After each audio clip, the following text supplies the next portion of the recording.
Pastia. Come?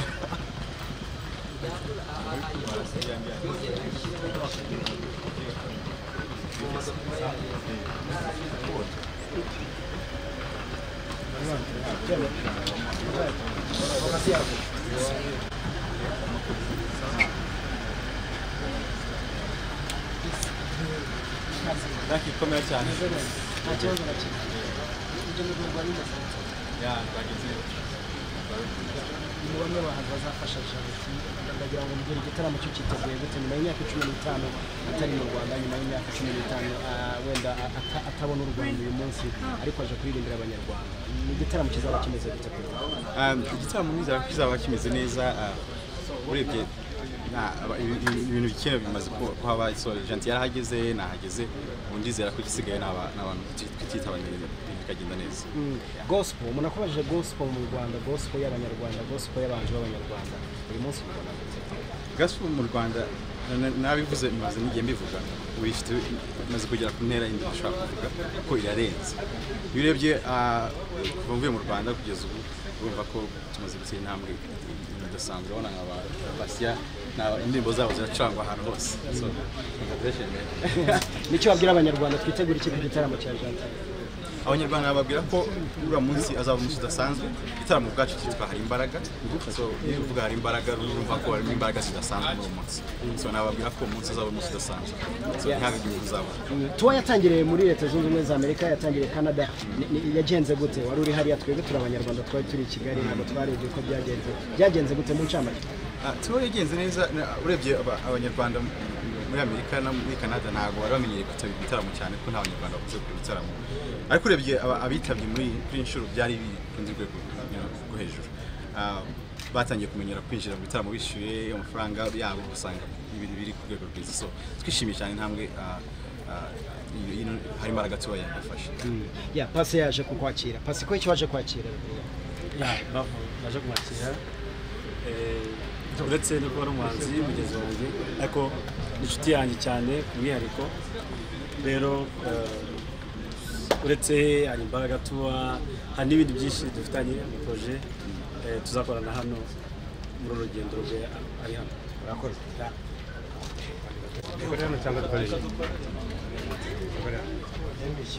imbaraga tuba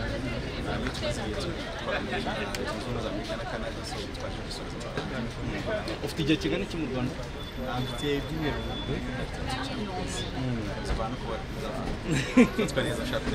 ni igitaramo kimwe uzakora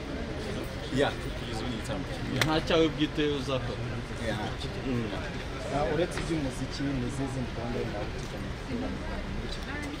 so mfite izindi gahunda ariko numva nayo bizitangaza muri nyuma ya concert zabo Pasi hari mu bakwakiriye mu muhanzi mugenzi wawe umubano wanyu umeze ute ku cyaro waje Pasi ni inshuti yanjye ubumerutse twarakoranye muri concert uretse kuba ubuhanzi ariko ni inshuti yanjye ahandi bavuze ko mushobora kuba mukora imishinga dufitanye imishinga hari gahunda zo gukorana zisanzwe tuzakora igitaramo cyiza mu itsinda cyangwa kubiganiraho n'isi yacu iri imishinga Adrien rumwe mu bantu bazanye igitekerezo cyangwa se wazanye impinduka gukorana n'abahanzi ba sekira kandi uririmba gospel ni igitekerezo cyaje bimaze igihe mutekereza n'icyo kibazo bakunze kwimbaza cyane sizi impamvu ariko urebye umuhanzi wese ufite platform cyangwa se ushobora kuba yumvise afite ijwi rigera kure aho ushobora kugera yewe ubaka mu gukorana nawe kuko ubutumwa bwiza ushobora kugera n'ahandi hatari muri church gusa ukaba bwagera no mu n'ahandi kuko ari cyane niyo mpamvu ngora n'umuhanzi wari wese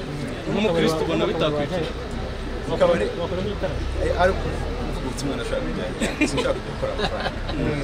ariko ari ubutumwa wajyanye ari ubutumwa najyanye gukorana n'abasekira ubona bitakwikira platform nk'umukristo oya bivana umwanya w'akazi ahubwo ndashaka kubahindura umukristo ndemera ko nshobora guhindura umugezi Adrien umuhanzi umwe muhurira muri press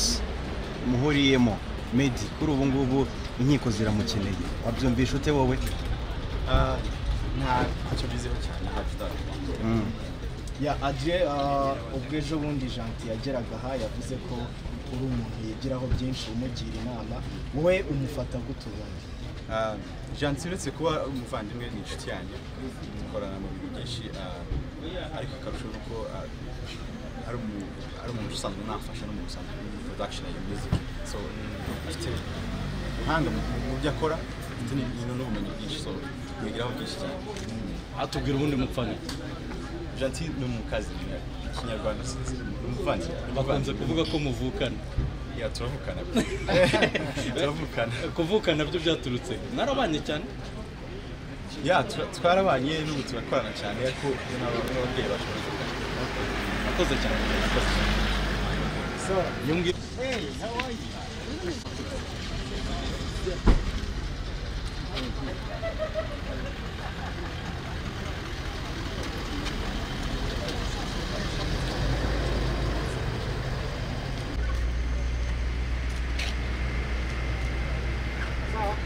wait Indabyo zijyana n'inyuma. Indabyo zawe.